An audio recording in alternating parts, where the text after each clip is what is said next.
Russia का A7A5 stable coin estimated 56 to 93 billion process कर रहा है चाइना एनालिसिस के मुताबिक। ये infrastructure China cross border payment system के लिए एक पैरेलल चलाता है क्या? मैं समझा देता हूं, दोस्तों आपको मैं उसको समझाऊंगा, फिक्र नहीं करनी। चाइना की जो CIPS सिस्टम है, cross border interbank payment system, ये एक ऑल्टरनेट है स्विफ्ट का। अब आप जरा मेरे साथ रहिए, कंफ्यूज नहीं होना आपने दोस्तों। स्विफ्ट क्या है? स्विफ्ट को समझिए पहले।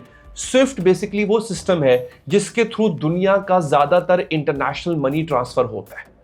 आपसे कहते हैं ना कभी कभी स्विफ्ट कोड डालें अपना बैंक का, समझ आ गई? अगर आपको इंटरनेशनल ट्रांसफर करना हो, स्विफ्ट अमेरिका के कंट्रोल में है, इसलिए अमेरिका क्या करता है, वो किसी भी मुल्क पे पाबंदियां लगा देता है।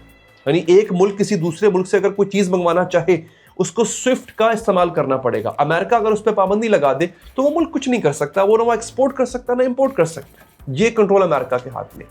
इसीलिए किसी भी मुल्क को ग्लोबल फाइनेंस से अगर कट ऑफ करना हो तो अमेरिका ये काम कर सकता है। लेकिन अगर स्विफ्ट का मुतबादिल आ जाए, अमेरिका की पावर कम हो जाएगी।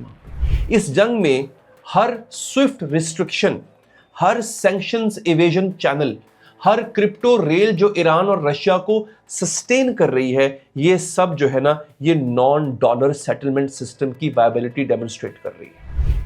यानी आसान लफ्जों में कि ये सारा सिस्टम चाइना ने चलाया हुआ है ईरान के साथ मिलके।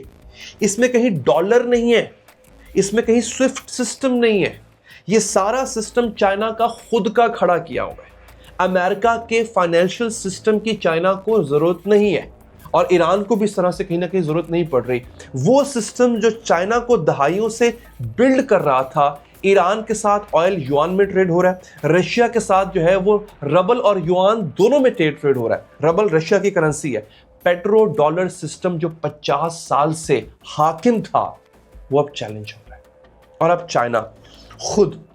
चाइना बैठकर देख रहा है कि उसका सिस्टम रियल वर्ल्ड में कैसे काम करता है। यानी उसको इससे पहले कोई लेबोरेटरी टेस्ट करने की जरूरत नहीं पड़ी, वो किसी के खर्चे पे अपना सिस्टम टेस्ट कर रहा है।